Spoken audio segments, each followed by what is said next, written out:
Shalom saudara, mari kita akan mulai prayer, kita berdoa.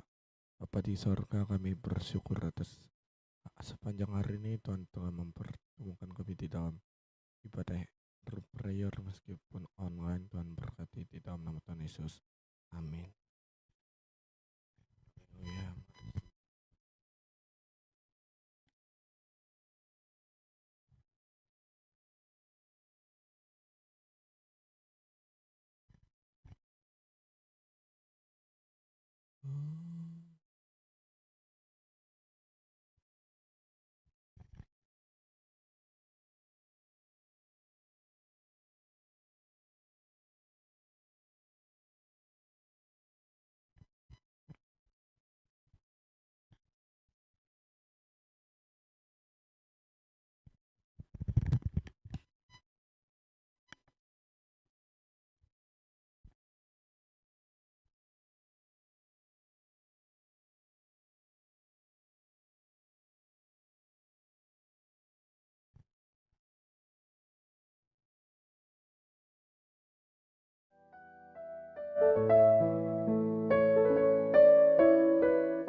Pimpin langkahku setiap waktu dan berjalan dalam Roh-Mu. Nyatakan Tuhan, nyatakan Tuhan kemuliaan-Mu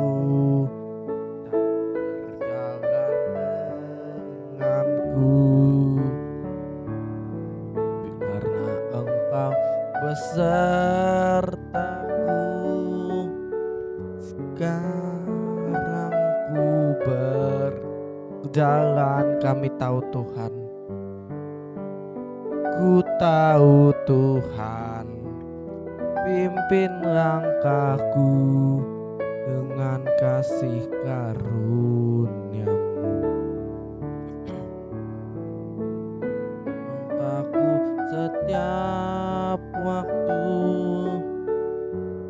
berjalan dalam Roh-Mu. Ku tahu Tuhan, pimpin-Mu dan berjalan denganku. Haleluya. Karena Engkau besertaku.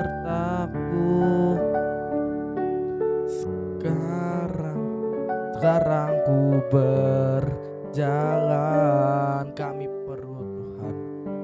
Ku tahu Tuhan, pimpin langkahku dengan kasih karunia-Mu. Pimpin langkahku setiap waktu berjalan dalam Roh-Mu. Nyatakan Tuhan,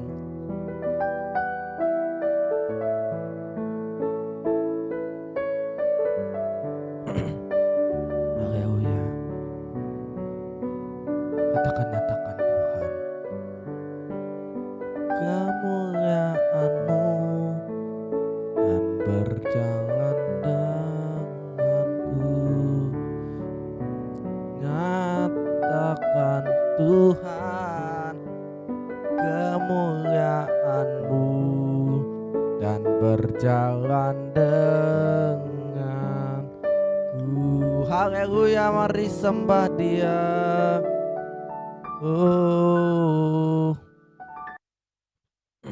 Haleluya. Kami perlu Engkau Tuhan, memimpin jalan kami, karena tanpa Engkau kami tidak bisa berbuat apa-apa. Kami haleluya, Engkau yang menemukan setiap kami. Sembah Dia. Haleluya.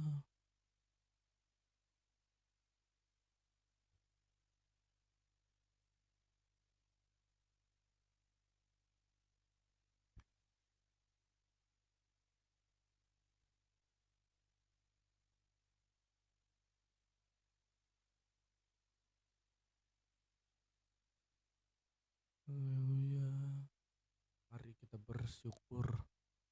Kami bersyukur Tuhan. Kami bersyukur Bapa. Oh,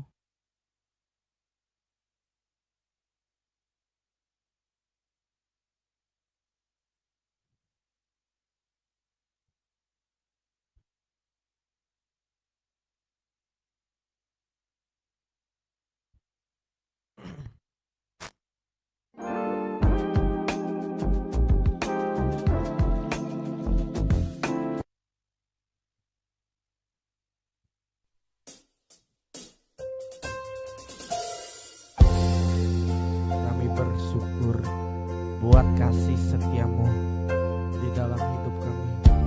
Syukur.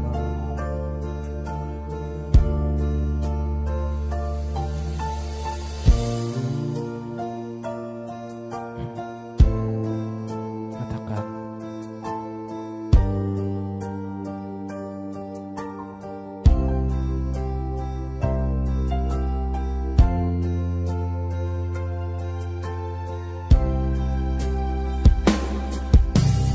banyak yang kau perbuat di dalam hidupku. Rancangan indahmu terjadi di hidupku. Bapa yang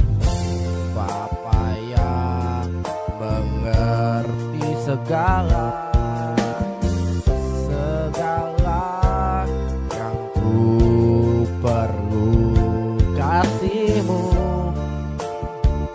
sempurna, nyata dalam hidupku. Bersyukur Bapa, ku bersyukur Tuhan buat kasih setiamu di dalam hidupku. Ku bersyukur Tuhan, ku bersyukur Bapa, ku bersyukur Tuhan buat kasih setiamu di dalam hidupku. Ku bersyukur Tuhan.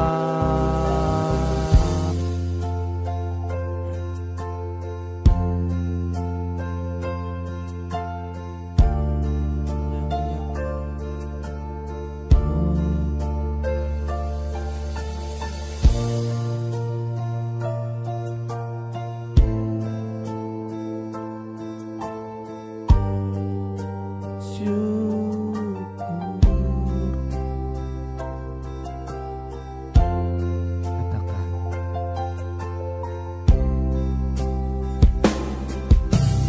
banyak yang kau perbuat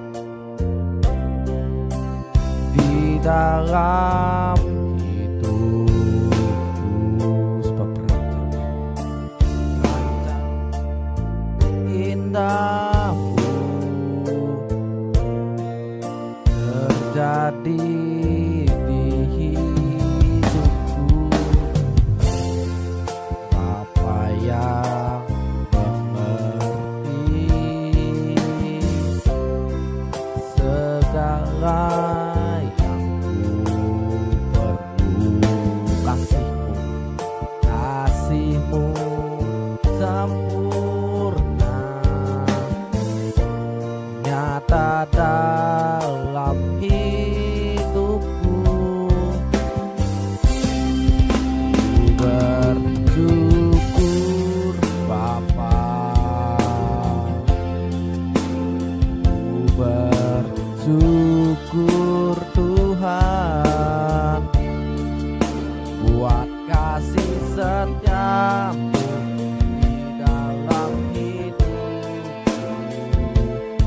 bersyukur.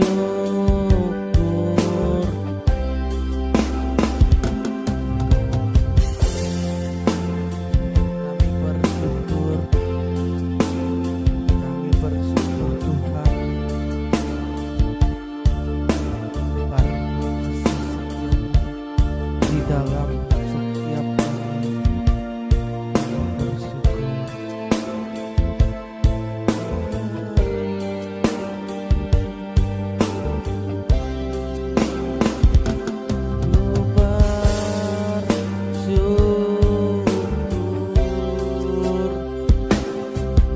Tuhan,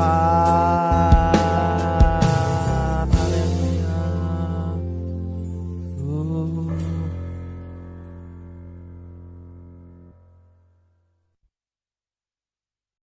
Sebentar. Kepada salibmu, salibmu berkuasa untuk menyembuhkan. Ketika pada hari ini kami merayakan Paskah, Jumat Agung, dan ibadah sebelum Jumat Agung, kami mengingat kematian Tuhan, dan terlebih lagi ya Tuhan, kami mengingat arti pengorbanan yang asli. Sampaikan firman-Mu pada hari ini, berapi kami di dalam nama Tuhan Yesus. Semua yang siap diberkati oleh firman Tuhan sampai semua kita berkata. Amin. Jangan lupa, apa kabar? Sehat, kuat, makmur, panjang umur, awet muda diberkati Tuhan. Amin. Kita buka kitab kita dari Efesus pasal yang kedua, ayat yang ke-11 sampai ayat yang ke-22. Mungkin kita udah tahu ayat kita, tema kita pada hari ini. Ada yang tahu? The death of Jesus reunited you and me with God. Kematiannya mempersatukan engkau dengan Allah. Efesus pasal 2 ayat yang ke-11 sampai ayat yang ke-22. Bentar ya.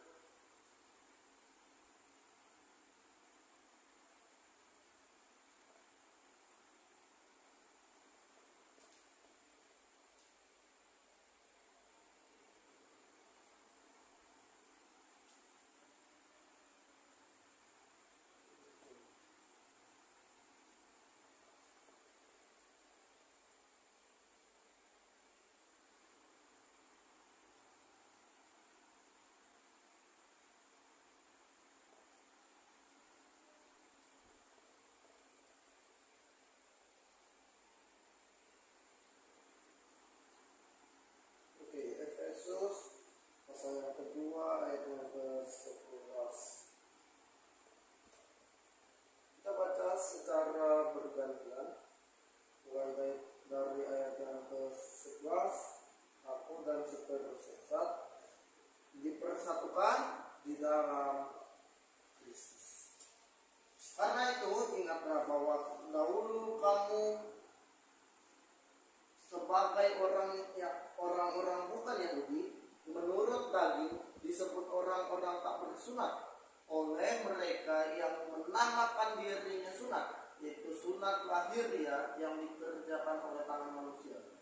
Bahwa waktu itu kamu tanpa Kristus tidak termasuk keluarga Israel dan tidak mendapat bagian dalam ketentuan yang dijanjikan tanpa pengharapan dan tanpa Allah. Tetapi sekarang di dalam Kristus Yesus yang dahulu jauh sudah menjadi tetap oleh darah Kristus. Karena Dialah damai sejahtera kita yang telah mempersatukan kedua pihak, dan yang telah merobohkan tembok pemisah, yaitu perseteruan. Sebab dengan matinya sebagai manusia, dia membatalkan hukum Taurat dengan segala perintah dan ketentuannya, untuk menciptakan keduanya menjadi satu manusia baru dalam dirinya, dan dengan itu mengadakan damai sejahtera, dan untuk memperdamaikan keduanya di dalam satu tubuh dengan Allah oleh salib, dengan mengadakan perseteruan pada salib itu. Ia Dia datang dan memberitakan damai sejahtera kepada kamu yang jauh dan damai sejahtera kepada mereka yang dekat. Karena oleh Dia kita berpihak dalam bersatu oleh yang masuk kepada Bapa. Demikianlah kamu bukan lagi orang asing dan pendatang, melainkan kawan sewarga dari orang-orang kudus dan anggota keluarga Allah yang dibangun di atas dasarnya pada Nabi dengan Kristus Yesus sebagai barang penduduk. Di dalam Dia kamu tumbuh seluruh bangunan rapi tersusun menjadi bait Allah yang kudus di dalam Tuhan. Sama-sama. Di dalam Dia kamu juga turut dibangun menjadi kediaman Allah di dalam Roh. Ketika kita membaca Efesus pasal 2 ayat yang pertama mungkin sampai ayat yang ke-11, itu isinya tentang kita. Kenapa? Dari ayat 1 sampai 11 semuanya adalah kasih karunia. Ayat 1. Di ayat 1 sampai 10 semuanya adalah kasih karunia. Ayat 11 dipersatukan oleh Kristus. Jadi kita bisa melihat Efesus 2 adalah Jumat, berbicara tentang Jumat.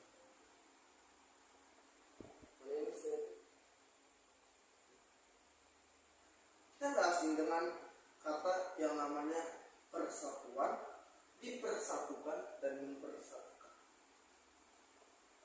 Artinya sama. Persatuan. Misal kalau kita punya persatuan itu alumni, itu namanya persatuan kelompok. Kalau dipersatukan itu subjek nih. Aku dengan teman-teman dipersatukan subjek, tapi objek itu adalah mempersatukan. Kata di dan kata mem, di itu adalah subjek dan mem adalah objek. Jadi dengan demikian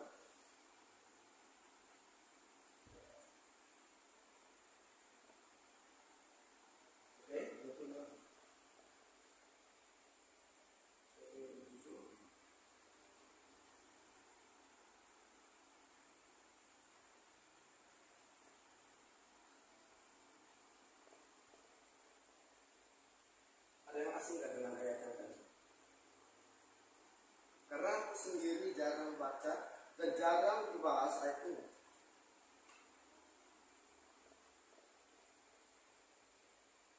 Oke, kalau ada yang asing, kita akan bahas mengupas tentang kematian Kristus yang mempersatukan. Fakta tentang kematian kehidupan sampai kemudian Yesus mati. Yang pertama, lahir di tempat yang tidak, yaitu di kandang. Dibaringkan di dalam palungan tempat makan hewan ternak. Pertanyaannya, ada nggak yang lahir di kandang? Ya ada toh. Yesus lahir di tempat itu dan kemudian kita bisa melihat mati di kayu salib. Yang kedua, dibesarkan di kota kecil Nazaret. Luas ya, 16,2 km lebih kecil dari Palangka. Kalau Palangka 100 sekian kilometer. Dihianati oleh orang yang dikasihinya. Siapa? Yudas Iskariot. Kita bisa melihat filmnya. Ada nggak filmnya? Oke, nanti dimunculin deh di akhir. Kita bisa melihat filmnya. Bagaimana yang muncul? Ya, Tuhan Yesus berkata, kamu muncul dengan tanda sebagai pengkhianat. Tetapi aku harus menunggu untuk menggenapi semuanya. Yang keempat, mati di atas kayu salib, diposisikan setara dengan orang berdosa.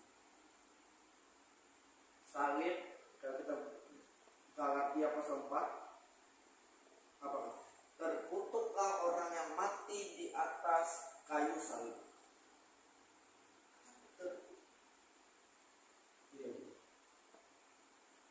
Salib itu sebetulnya arti, kalau kita melihat orang zaman dulu, dosanya,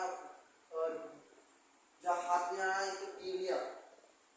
Kalau jahat benar yang membunuh, hukumannya adalah mati. Tapi zaman dulu orang gak punya pistol, gak punya senjata, jadi harus digantung di atas kayu salib. Dan digantungnya nggak menderita seperti Yesus. Digantungnya langsung mati dan tidak dipaku. Kita lihat penjahat yang di sebelah Yesus, dia tidak digantung, mereka tidak dipaku, tetapi digantung. Yesus yang mengalami. Fakta tentang malam Getsemani yang kita rayakan tanggal 6. Sebelum dia mati, dia makan perjamuan Tuhan atau perjamuan Yesus. Ini cara yang dilakukan dengan cara yang berbeda. Biasa dia melakukan cuma ambillah makan. Kalau pas malam Getsemani dia berkata, inilah tubuhku yang diserahkan bagi. Bapak ini setiap pagi kamu mau makan yang dia berkata.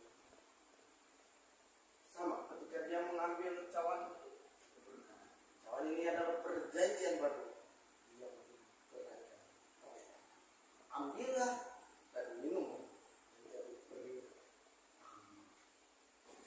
Dilakukan karena menjelang hari kemudian.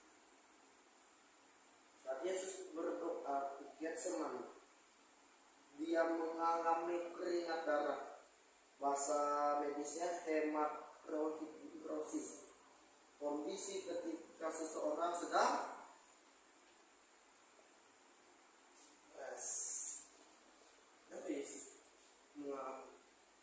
ketakutan.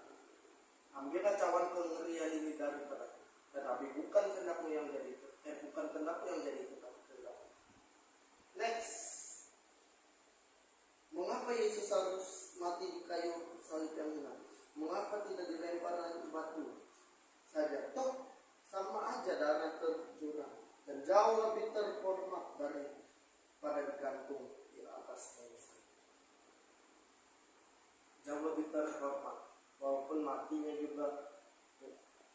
Karena next, ini dirajam batu, posisi kematian dirajam batu dengan disalibkan belum tentu berdosa. Kenapa? Kisah para rasul berkata tentang Stefanus yang gak berdosa, dia memberitakan Injil, tetapi dia Stefanus mati martir. Bahasa Arabnya mati sakit. Kalau Yesus mati dirajam dengan batu, dosamu tetap diampuni, tetapi bagaimana dengan tidak, tapi tidak, dosamu diampuni. Disalibkan, mati disalib, dosamu dihapus, untukmu dihapus, sakit penyakitmu dihapus, kesengsaraanmu dihapus, hidupmu dipulihkan. Karena mati di salib adalah yang terkutuk. Adalah hal yang terkutuk. Galatia 3:13, terkutuklah orang yang digantung pada kayu salib. Yesaya 5 ayat 4 ya, kalau 53 sebetulnya. Dia berkata, sesungguhnya kesengsaraan kita yang dibunuh. Mukanya tidak berbentuk anak manusia, tidak ada berupa tampan, tidak ada berupa cakap. Next, kematian Yesus. Bentar, tadi ya, kita baca yang bagian mati di salib ini. Kita ganti dosamu, penyakitmu dengan kata ku, dengan saya ya. Jadi dosa saya, kesengsaraan saya. 1, 2, 3. Mati di salib, dosa saya dihapus, kutuk saya dihapus, sakit penyakit saya dihapus, kesengsaraan saya dihapus, hidup saya dipulihkan. Karena mati di salib adalah hal yang terkutuk.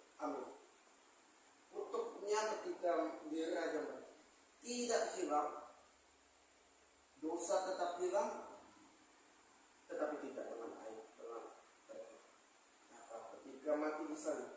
Ia diludahi, ia dicambuk, ia dimahkotai duri. Bahkan dicambuknya itu 39. Tapi orang Farisi dan orang yang ahli Taurat itu mau nambahin, buah. Mau nambahin.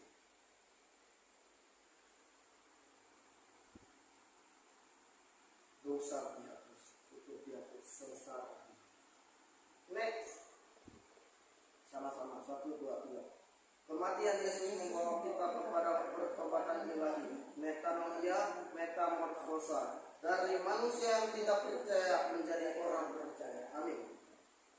Ketika Yesus mati, ada bahasa Yunani yang bernama metanoia, pertobatan. Dari yang tidak percaya. Next, ciri-ciri orang percaya. Yang pertama, berserah pada tangan. Berserah pada tangan Allah. 1 Petrus 5 itu. Serahkanlah segala kekhawatiran kepada Allah, sebab Ia memelihara. Dalam bahasa lain berkata, serahkanlah segala kekhawatiranmu kepada Allah, sebab Ia memelihara. Yang kedua, berharap. Yang ketiga, berdoa. Matimu dari pelanggaran.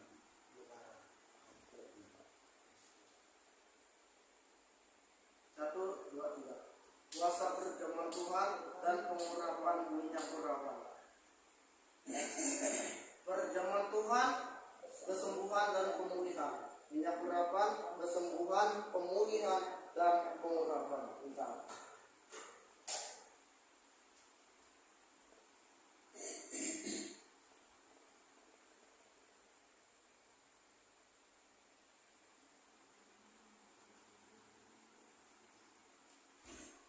Ada dua hal di dalam Alkitab, yaitu yang pertama tubuh dan darah Kristus, yang kedua adalah minyak urapan.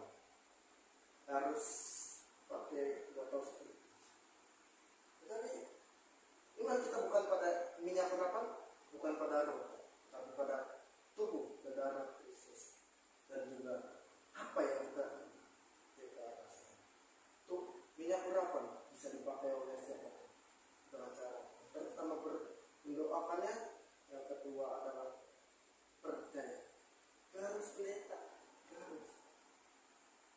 Orang banyak berkata, minyak urapan hanya dipakai pendeta. No, I say no, because this oil is for everyone who believe, who put trust on Jesus Christ, and who believe about Jesus have done for everyone, for anything. Aku tidak berkata pengurapan minyak hanya untuk pendeta, no.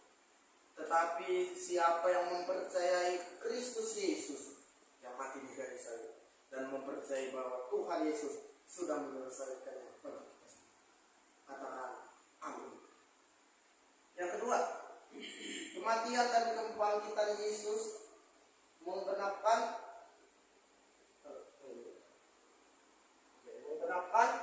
hampir semua janji Allah.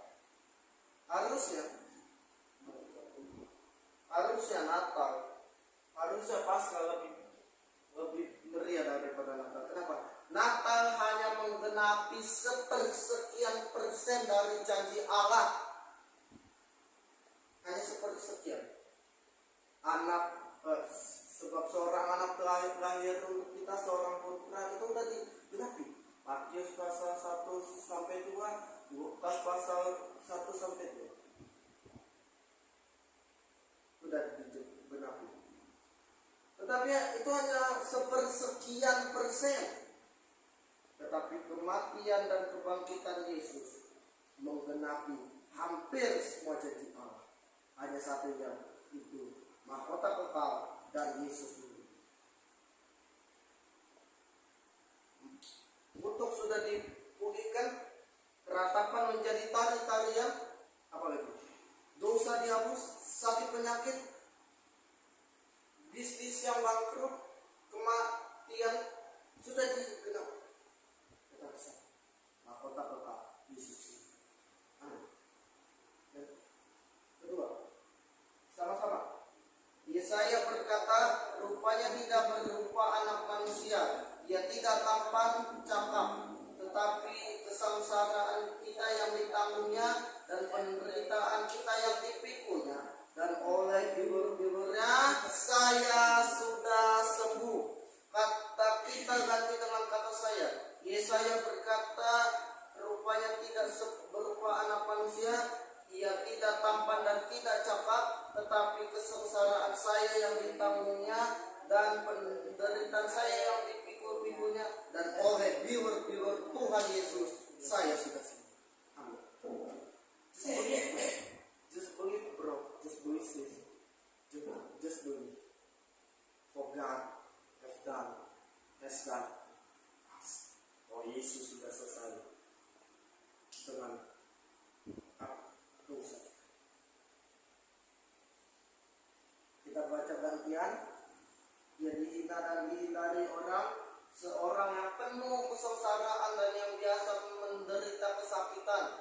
Dia sangat dihina sehingga orang menutup mukanya terhadap kita, dan bagi kita pun ia tidak masuk hitungan. Tapi sesungguhnya penyakit kita lah yang ditanggungnya dan kesengsaraan kita lah yang dipikulnya. Padahal kita mengira dia telah hilang, dipukul dan ditindas Allah. Tetapi dia tertikam oleh karena pemberontakan kita, dia diremukkan oleh karena kejahatan kita. Sama-sama. Ganjaran yang mendatangkan keselamatan bagi kita ditimpakan kepadanya, dan oleh bibur-biburnya saya sudah sembuh. Dan melihat bahwa ia dihindari, dan kita mengira bahwa Yesus telah dipukul.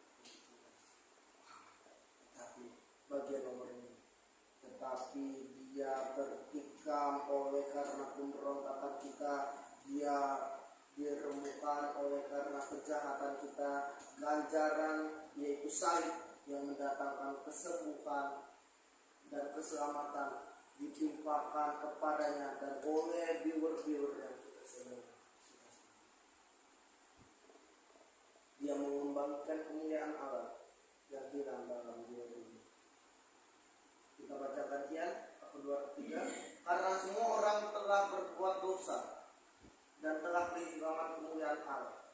Dan oleh kasih karunia telah dibenarkan dengan cuma-cuma karena penebusan dalam Kristus Yesus. Kristus Yesus telah ditentukan Allah di jalan pendamaian karena iman dalam darahnya. Hal ini dibuatnya untuk menunjukkan keadilannya, karena ia telah membiarkan dosa-dosa yang telah terjadi dahulu pada masa kesabaran.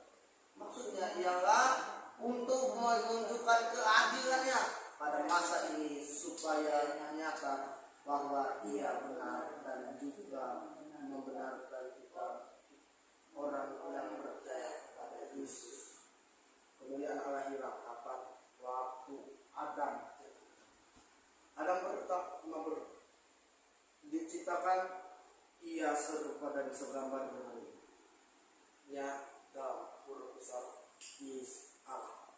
Tetapi ketika Adam melahirkan anak, Kain dan Habel, ia menciptakannya serupa dan segambar dengannya. Ini siapa? Ini adalah huruf kecil Adam. Dan itu terus sampai kepada kita.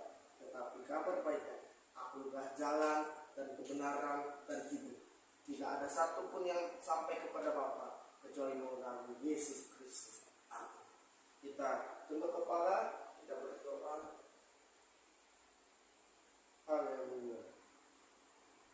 Pada hari ini Tuhan mengingatkan kita bahwa perjamuan Tuhan diperuntukkan untuk semua orang. Hingga berapa kita bisa mengoleskannya dengan yakin dan yakin bahwa malam itu